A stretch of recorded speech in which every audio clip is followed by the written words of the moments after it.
दिल्ली में संघ प्रमुख और केंद्रीय मंत्री शिवराज सिंह चौहान के बीच बंद कमरे में करीब 40 मिनट तक जो है बात हुई है। इसी की करेंगे। दिल्ली से बड़ी खबर है ये। दिल्ली से इस वक्त की बहुत बड़ी खबर है, जहां संघ प्रमुख मोहन भागवत से शिवराज सिंह चौहान मिले हैं। मोहन भागवत से शिवराज सिंह चौहान की मुलाकात हुई है। कहां हुई है? ये केशव कुंज में हुई है और दोनों के बीच बंद कमरे में 40 मिनट तक चर्चा हुई है। बैठक के बाद बीजेपी अध्यक्ष चुनाव की अटकलें तेज हो गई हैं। राष्ट्रीय अध्यक्ष के मध्य प्रदेश के होने की चर्चा तेज हो गई है। क्या शिवराज सिंह चौहान बनेंगे अगले राष्ट्रीय अध्यक्ष? ये प्रश्न चिन्ह खड़ा हो गया है। ये सब कुछ अब जो है चल रहा है। संघ प्रमुख से शिवराज सिंह चौहान मिले हैं।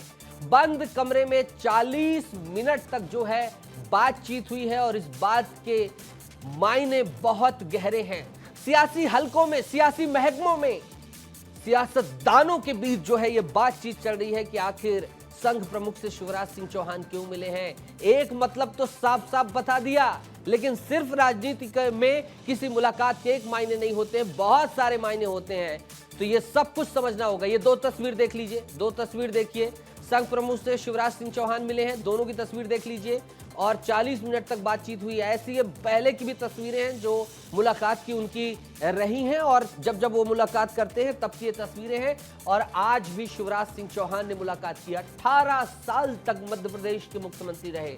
वर्तमान में कृषि मंत्री हैं, केंद्रीय कृषि मंत्री हैं शिवराज सिंह चौहान। तो सब कुछ महत्वपूर्ण हो जाता है। विवेक पांडे मेरे सहयोगी, जुड़ रहे हैं। विवेक, 40 मिनट तक बातचीत, मुलाकात आरएसएस प्रमुख से, क्या कुछ है खबर? देखिए, मध्य प्रदेश से लगातार संघ का नाता रहा है और मध्य प्रदेश के मुख्यमंत्री रहे हैं 18 साल शिवराज सिंह चौहान। अब वो केंद्र की पॉलिटिक्स में है और ऐसे में राष्ट्रीय अध्यक्ष के लिए उनका नाम बहुत चर्चा में है। और ये बात कही जाती है कि अगर बहुत सारी पॉलिटिकल नियुक्तियां होती हैं तो आरएसएस का बहुत बड़ा दखल होता है। तो ऐसे में संघ प्रमुख से मुलाकात करना, मोहन भागवत साथ मुलाकात करना, ये एक राष्ट्रीय अध्यक्ष के रेस में मुख्यमंत्री रहे हैं शिवराज सिंह चौहान। अब केंद्रीय नेतृत्व की जिम्मेदारी संभालने केंद्रीय कृषि मंत्री हैं। तो ऐसे में ये बात की चर्चा है कि राष्ट्रीय अध्यक्ष के तौर पे शिवराज सिंह चौहान का नाम पिछले कई दिनों से चर्चा में है। तो ऐसे मुलाकात के मायने यही निकाले जा रहे हैं कि अगर आरएसएस ने अगर शिवराज सिंह चौहान के नाम पर सहमति दी है तो ऐसे में उनका बनना तय है। लेकिन इस 40 मिनट की बातचीत का फिलहाल कोई खास तौर पे ये निकल के नहीं है कि 40 मिनट तक उनकी बातचीत आखिर क्या हुई। लेकिन हाँ, राजनीतिक मायनों में ये कहा जा रहा है कि राष्ट्रीय अध्यक्ष रेस में शिवराज सिंह चौहान सबसे आगे हैं। इसलिए आरएसएस की भूमिका बहुत अहम होती है किसी भी ऐसी पॉलिटिकल नियुक्ति के लिए। और बीजेपी जब देश और दुनिया का सबसे बड़ा दल है, उसकी अध्यक्ष की जिम्मेदारी संभालना। ठीक है विवेक, बिल्कुल आपने जानकारी दी है और ये जानकारी बेहद अहम है। और इस जानकारी की परत दर परत जानने के लिए मुझे जाना पड़ेगा, रुख करना पड़ेगा ग्रुप एडिटर ब्रजेश राजपूत जी का। सीधा ग्रुप एडिटर से बातचीत करूंगा क्योंकि सियासत में कितनी परतें होती हैं इसके जो है जानकार हैं ब्रजेश जी। और मध्य प्रदेश में जब जब तमाम घटनाक्रम हुए हैं तब इन्होंने अपनी किताबों में बखूबी उन घटनाक्रमों को बताया। ब्रजेश जी, महज ये जो है सिर्फ मुलाकात नहीं है, ये मुलाकात बहुत कुछ बयां कर रही है। क्या कुछ आपका विश्लेषण, आपकी जानकारी तमाम चीजें कह रही? नीतीश, आपने सही कहा कि ये सब मुलाकात नहीं है। दरअसल किसी मुलाकात की टाइमिंग बहुत इंपॉर्टेंट होती है और जिस वक्त ये मुलाकात हुई है वो बहुत ऐसा वक्त है कि जहां बहुत कुछ घट रहा है बीजेपी की पॉलिटिक्स में।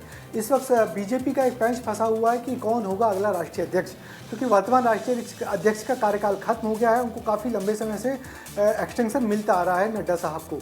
तो अब एक बड़ा पेंच फंसा हुआ है संघ और बीजेपी के बीच में कि आखिर कौन होगा बीजेपी का अगला राष्ट्रीय अध्यक्ष।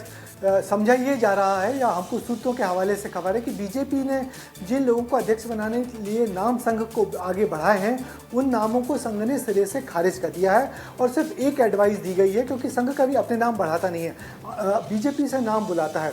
तो संघ ने सिर्फ एक एडवाइस दी है। उन्होंने कहा है कि जो नाम आपने भेजे हैं वो सिर्फ सरकार चलाने वाले नाम हैं, तो इन लोगों से आप सरकार चलवाइए, मगर कोई ऐसा नाम आगे लाइए कि जो संगठन चला सके, जिसको संगठन चलाने का अनुभव हो। तो यदि इस पैमाने पे देखा जाए तो मध्य प्रदेश के जो पूर्व मुख्यमंत्री हैं शिवराज सिंह चौहान इस पैमाने पे एकदम खरा उतरते हैं कि वो बहुत पॉपुलर हैं, बहुत मेहनती हैं, उनको काम करने का बहुत अच्छा अनुभव है। संघ के करीबी हैं। मध्य प्रदेश में 18 साल तक मुख्यमंत्री रहे हैं। संघ के सारे एजेंडे या बीजेपी के सारे एजेंडे या संघ के सारे एजेंडे, विचारधारा के लेवल पे जो कुछ एजेंडे थे उन्होंने बखूबी पूरे किए हैं। उनकी और जो मोहन भागवत जी हैं आरएसएस के प्रमुख, उनके बीच बहुत अच्छी ट्यूनिंग है। वो जब भी आते थे बहुत अच्छे से मिलते थे, तो एक अच्छा संबंध है। उसके साथ साथ शिवराज सिंह के पास एक अच्छी उम्र है, ओबीसी वर्ग से आते हैं वो, तो ऐसा कोई पैमाना नहीं है जिसके दम पे। अच्छा, फिर दूसरी एक बड़ी बात ये भी है कि एक जो बीजेपी पे अभी जिन लोगों का अभी अधिकार चल रहा है उनसे थोड़ी उनकी इमेज अलग है, और यही संघ भी चाहता है कि अब तक जैसी बीजेपी चलती रही है वैसी ना चले, अब बीजेपी कुछ अलग हट के चले।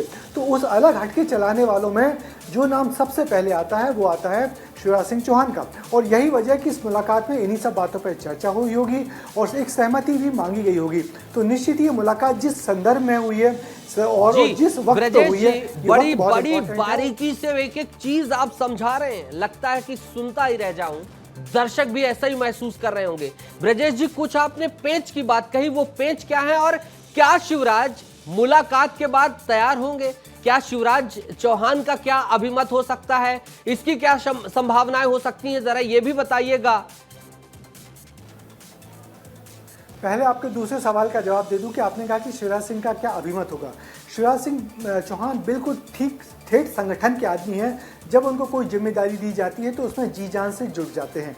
जब उनको मुख्यमंत्री पद से हटाया गया था, उनके लिए एक बड़ा झटका था कि उन्होंने जिस पार्टी को इस ऊंचाई तक लाए और जिस तरीके से उन्होंने चुनाव लड़ा था मुख्यमंत्री बन के, और एक बहुमत के करीब तो हम सब जानते हैं वो लेके ही आए थे। उसके बाद जो बीजेपी की रणनीति थी जिसके चलते पार्टी को ज़्यादा पिछले चुनाव में सीटें मिली, तो उनको जब मुख्यमंत्री नहीं बनाया गया तो उसके बाद भी वो विचलित नहीं हुए, वो फिर निकल पड़े अपने किसी कामकाज में, और जो उनको जिम्मेदारी मिली, लोकसभा चुनाव लड़वाया गया, लोकसभा चुनाव के बाद जो उनको जिम्मेदारी मिली उसमें लग गए।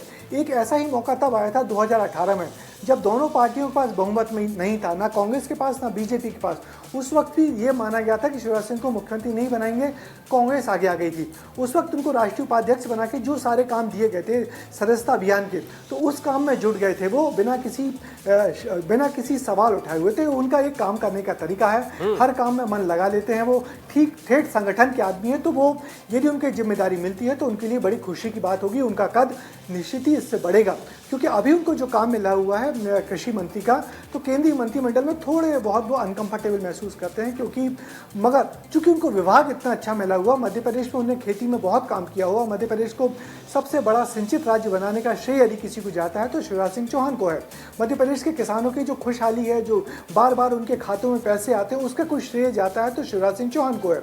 तो शिवराज सिंह चौहान अपने मंत्रालय में मन तो लगा रहे हैं, मगर यदि उनको मुख्य अध्यक्ष बनाया जाता है तो निश्चित ही कुशाभाऊ ठाकरे का जिक्र हमेशा वो करते हैं, और मुंह में शक्कर, पैर में चक्कर और दिल में जो है आग की बात वो हमेशा कहते हैं। और आपने उनकी जीवटता के बारे में बताया। बहुत अच्छा शानदार विश्लेषण आपने जानकारी दी ब्रजेश जी, शुक्रिया। विवेक, आपका शुक्रिया जुड़ने के लिए।